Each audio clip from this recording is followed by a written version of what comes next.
अस्सलाम वालेकुम। आज मैं आपके साथ बहुत ही मज़ेदार, रिफ़्रेशिंग, लो कॉस्ट और बग़ैर मेहनत के बन जाने वाले पिंक लेमनेड की रेसिपी शेयर कर रही हूँ। मिनटों में आप ढेर सारा पिंक लेमनेड बना लेंगे बहुत कम ख़र्चे में। इसको बनाने के लिए 250 ग्राम से 300 ग्राम स्ट्रॉबेरीज़ लेंगे, धो के अच्छी तरह से उनके पत्ते काट के हटा लेंगे और इसके बाद हम यहाँ पे लेंगे नींबू और उसका रस निकाल लेंगे। तो हमें यहाँ पे चाहिए लेमन जूस। और अगर आपको मेरी वीडियो रेसिपी अच्छी लगे तो लाइक करना मत भूलिएगा। अगर आपने चैनल सब्सक्राइब नहीं किया तो चैनल सब्सक्राइब कर दीजिएगा। बेल आइकन दबाएंगे तो मेरी आने वाली वीडियोस की नोटिफिकेशन आपको सबसे पहले मिलेंगी। और लेमन जूस हमें यहाँ पे चाहिए तकरीबन आधा कप। तो यहाँ पे हमने नींबू का रस निकाल लिया है और साथ ही स्ट्रॉबेरीज़ भी कट करके रख ली हैं। तो अब हम यहाँ पे स्ट्रॉबेरीज़ को डाल देंगे किसी भी ब्लेंडर ग्राइंडर में और इनको हमने बनानी है अच्छी सी इनकी प्यूरी। और प्यूरी बनाने से पहले हम इसमें डालेंगे चीनी, जो कि मैंने ली है 1¼ कप। सवा कप चीनी लेनी है। अगर आप ज़्यादा मीठा पसंद करते हैं तो फिर आप 1.5 कप 1½ कप शुगर ले सकते हैं। इसमें हम 1 कप पानी डालेंगे और अब हम इसको ब्लेंड कर लेंगे ताकि स्ट्रॉबेरीज़ अच्छी सी पिस जाएं और चीनी भी अच्छी सी स्ट्रॉबेरीज़ के साथ कंबाइन हो जाए, अच्छी तरह से मिक्स हो जाए।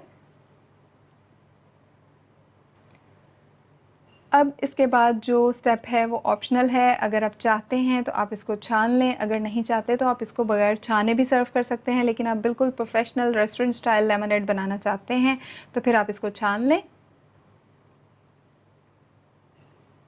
तो छानने के बाद हम इसमें डालेंगे खूब सारा ठंडा पानी। तो 1 लीटर से ज़्यादा पानी इसमें मैंने डाला है और साथ ही हम इसमें डालेंगे लेमन जूस। तो टोटल मैंने इसमें तकरीबन 1.5 लीटर ठंडा पानी, खूब ठंडा पानी डाला है। 1 कप पहले स्ट्रॉबेरीज़ को ब्लेंड करते हुए डाला था और सवा लीटर 1¼ लीटर अभी डाला है। मिक्स करेंगे अच्छी तरह से।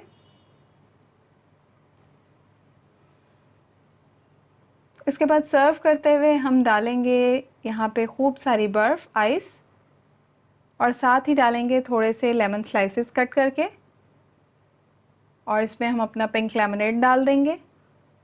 आप चाहें तो इसमें थोड़े से पुदीने के पत्ते भी डाल सकते हैं। बहुत ही रिफ़्रेशिंग और बग़ैर मेहनत के खूब सारा, ढेर सारा ये पिंक लेमनेड बन के तैयार होता है। और यहाँ पे हम थोड़ा सा अपने ग्लास को फैंसी कर लेंगे। तो इसके लिए या तो आप सिंपल ग्लास को ऊपर से गीला कर लें पानी से, या इस तरह से लेमन से गीला कर लें और इसके बाद इसके ऊपर किसी बर्तन में चीनी डालेंगे और ग्लास को उसमें अच्छी तरह से शुगर इसके ऊपर कोट कर लेंगे तो हमारा फैंसी सा ग्लास बनके तैयार हो जाएगा। यहाँ पे मेरी चीनी बहुत मोटी थी इसलिए चिपकने में थोड़ी सी मुश्किल हुई। तो आप कोशिश कीजिएगा थोड़ी सी चीनी इससे बारीक हो तो वो बहुत आसानी से जो है ग्लास पे बहुत अच्छे से कोट हो जाएगी। तो ग्लास में भी थोड़े से लेमन स्लाइसेस डाले हैं, ज़बरदस्त सा अपना लेमनेड डाला है इसमें और ऊपर से हम एक लेमन स्लाइस लगा देंगे, पुदीने के पत्ते लगा देंगे और ज़बरदस्त सा हमारा मज़ेदार सा पिंक लेमनेड तैयार है। ये रमज़ान में इफ़्तारी में बहुत रिफ़्रेशिंग होगा, ज़रूर बनाइएगा और अच्छा लगे तो लाइक कीजिएगा, दुआओं में याद रखिएगा। अल्लाह हाफ़िज़।